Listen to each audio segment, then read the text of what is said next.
Good morning to all my friends and family, and welcome to this episode of Jim's 5am Club.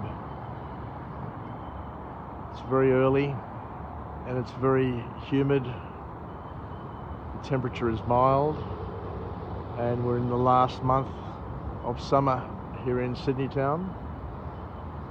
I start work in about half an hour, so I've got at least 20-25 minutes to be able to devote to my project, Jim's 5am Club, where we go through book summaries, we go through life experiences, and we try and capture life hacks, OPE, other people's experiences, and other things, ingredients, elements of lessons, of philosophy, of knowledge, of wisdom, that we too can at least contemplate momentarily and choose whether or not to incorporate them and to use them in our own worldview and life sciences. What I'd like to do today is go through a book summary with an interesting title and an interesting sort of message. And the book is entitled The Catcher in the Rye by an author named J.D. Salinger. And it's a book which touches on philosophy, touches on the mysteries of growing up, the mysteries of childhood, growing into adolescence, and the challenges that one faces along the way, as well as the beautiful lessons that one can capture and that one can leverage and pass on to others who may be facing challenges in those formidable years where we make great steps, but those great steps need to be in the right direction, I guess, is the key message. The author kicks off the book summary with an observation where he says that the mark of an immature man is that they want to die nobly for a cause, and they'll do whatever they have to do to achieve that cause.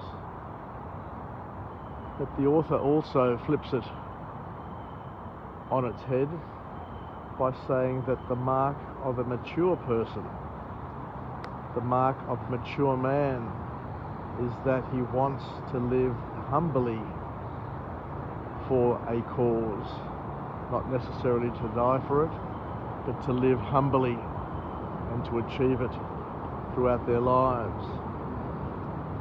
So this book recognizes, accepts, and acknowledges that when we're young, with that youth comes joy, with that youth comes ideological dreaming, but also as we move from youth to adolescence, one does sense and experience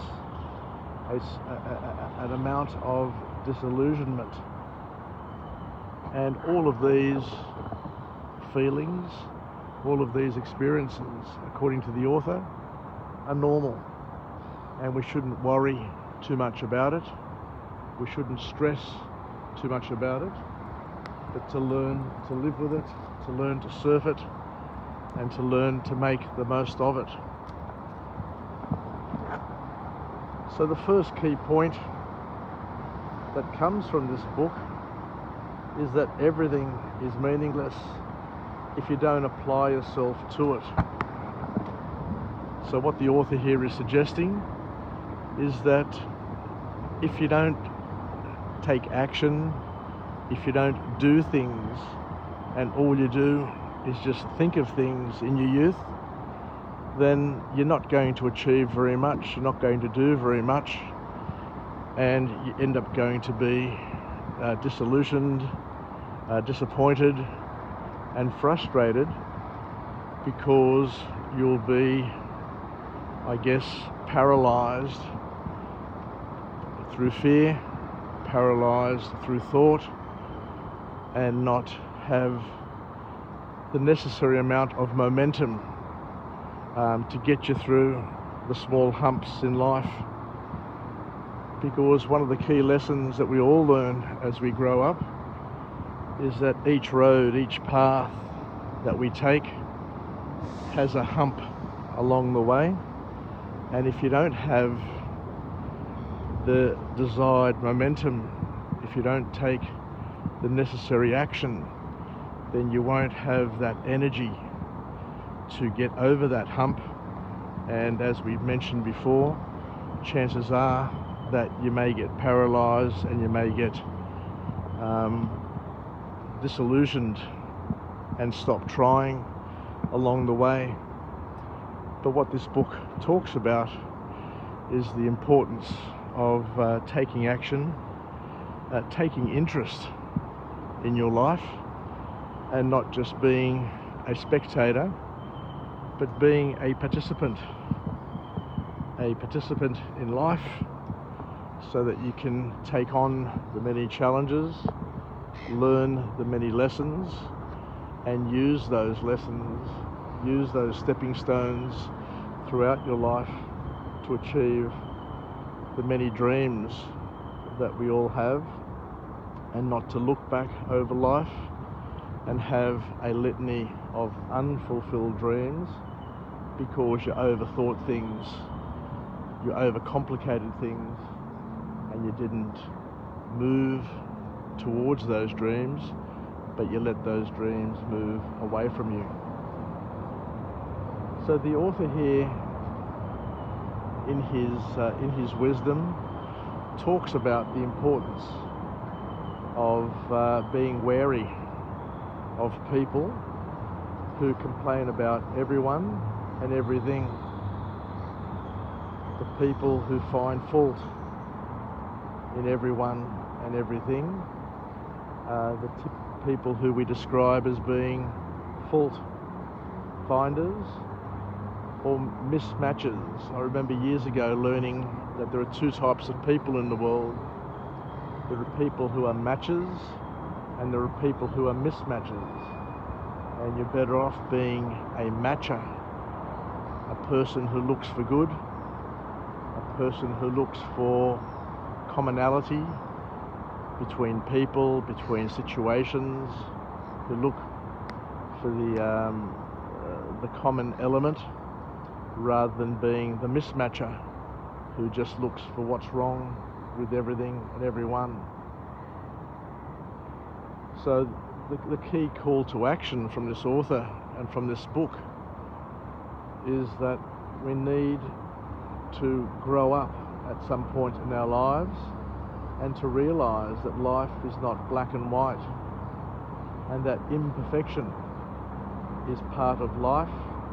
Imperfection is part of your life, part of my life, part of everyone's life, and to understand that there is beauty in imperfection, and to accept it and to work with it, rather than to try and shy away from it and just continue to hide from it. As we said, the bottom line is that there is beauty in imperfection. We're all made different from each other. We're made different from each other, to accept that. But the reason why we're made different from each other is that we're made different for each other. So God makes us with different elements, with different proportions of these elements, and it's up to us to determine, based on these ingredients that we are gifted, how to use them to find the ideal recipe to make the masterpiece, to make the great meal that the master chef needs to make in order to delight themselves and those around them. So the key call to action and the key message is to not be a perfectionist, because being a perfectionist will haunt you for the rest of your days. You need to understand that we all are imperfect in a perfect way, but we need to use those imperfections to bring out the best in each other and the best in our lives. So the author then goes on to say that we need to accept the imperfections of life, that things are not black and white, but to also we need to take care and to take interest and be curious for life to be meaningful. If you're the type of person who doesn't care, then what happens, according to this author, is this lack of caring will also haunt you, will also cause you grief throughout your life, because you won't be able to find meaning in your life. So once again, take interest, take care is what the author is saying, and be curious, because this curiosity that we have, this not knowing where today is going to lead us, is in itself a blessing, because we get to discover what our journey is going to be. There are certain things that you can plan, and there are certain things that you can't plan. But the important thing is to enjoy the moment, to enjoy the journey, and to create meaning, to create your meaning, as long as that meaning is empowering, as long as that meaning that you're creating serves you in a productive and a positive way. That's the key point in life, according to this author. And the author here says something that my Uncle George told me, my late Uncle George told me years ago. He says, in ancient times, I don't know who these people were, but in ancient times there were two philosophers, two people, any people, it could be anyone within our lives that we'd see every day, and we'd talk to every day, and we'd argue with every day. But my Uncle George said something very, very powerful. He says that there will come a day where even those people that you argue with, even those people that you don't like, even those people that you may hate, there will come a day when they will no longer be in your life and you will miss them. And that's one of the messages that comes from this book, from this author, that eventually you will miss the people and things that you constantly complain about.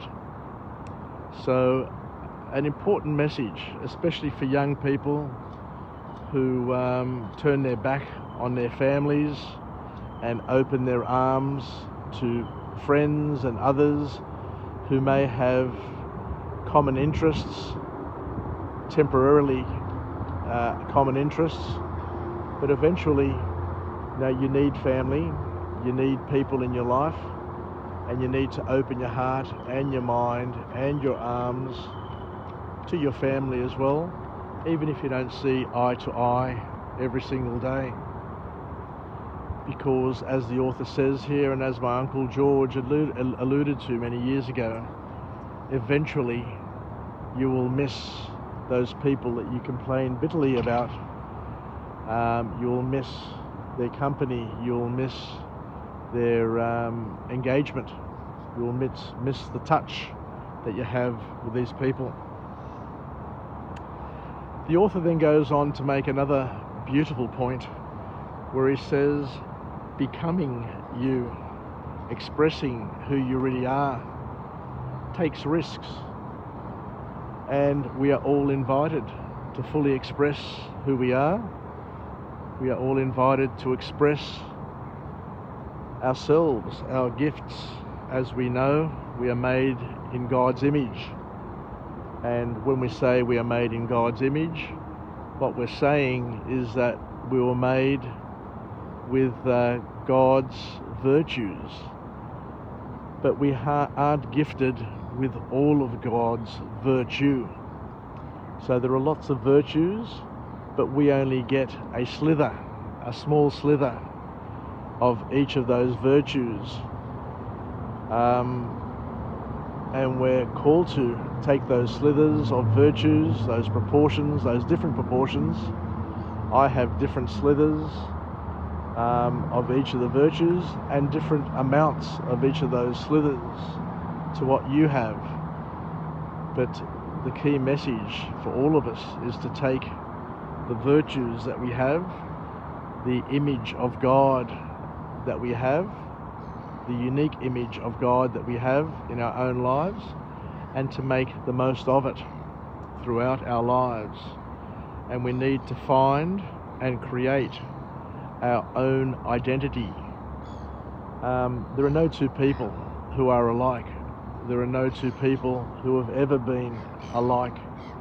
We are all unique, we are all different, and we need to create and to find our own identity, to maintain it, to grow it, to expand it, and to make the most of it.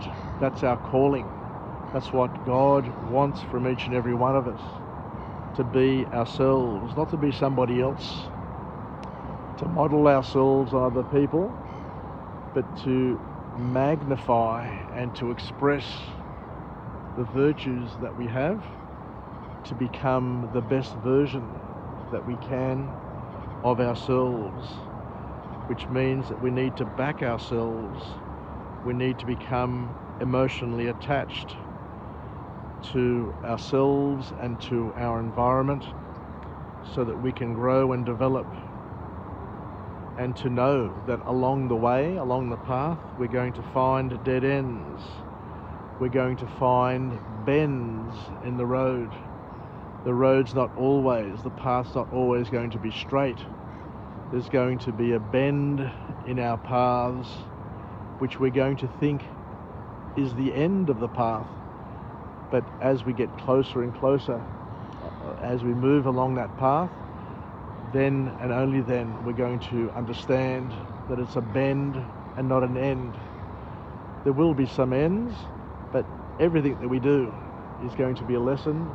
Everything that we do is going to be something that we can use and we can leverage from, and to help express who we are.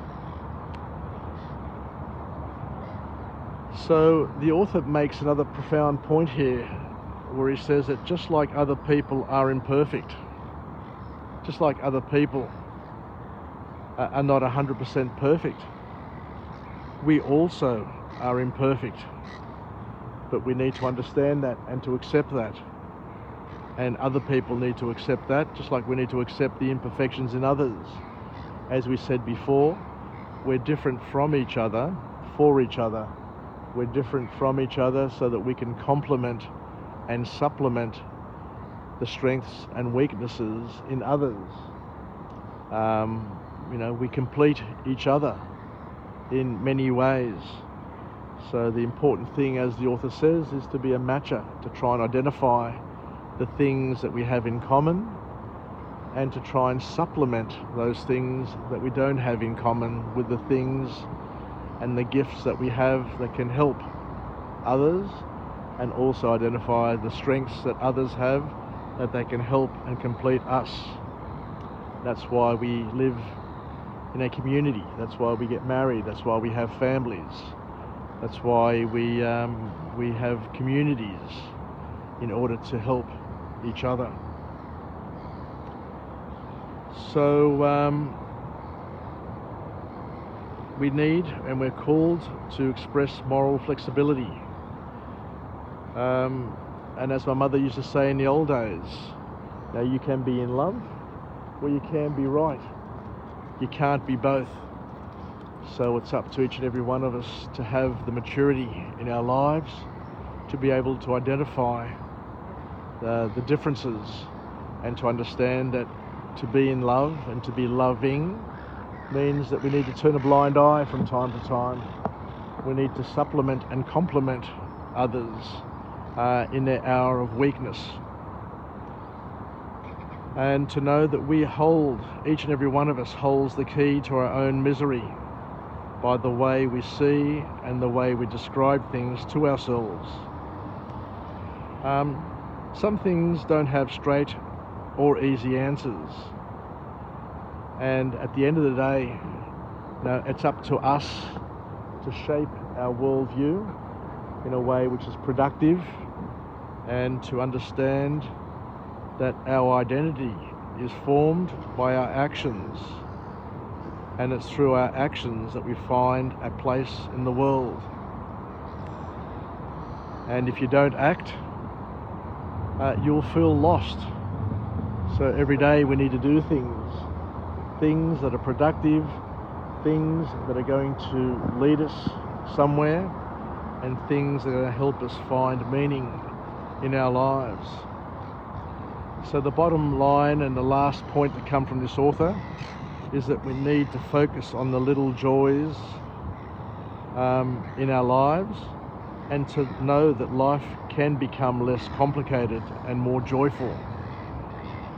Not all that we believe in and know is true.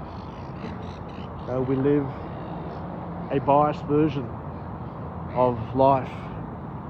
We have many biases. We have confirmation biases based on the things that we've inherited, the beliefs that we've inherited from our family, our friends, our school, our cultures. There are things that we've decided on our own accord. We place meaning to our experiences, and those meanings can be positive, can be correct, and they can be incorrect. So it's important to live, where possible, a simple life in order to avoid disappointment, and to focus on the good in life. Life won't be so hard after all, even if you don't achieve all of your dreams. So there's a message there from this author saying that you can choose how to live your life. You can choose whether or not to be a matcher or a mismatcher. You can choose to look for the good or the bad. But what the author here is saying is that by choosing to look for the good, you're going to have a more meaningful life. You're going to have a better life, a simpler life.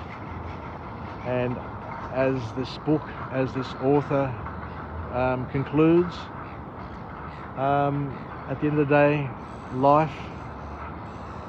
each person's life is unique and different, but it's important to try and find the good in the world, the good in your life, and to find purpose and meaning.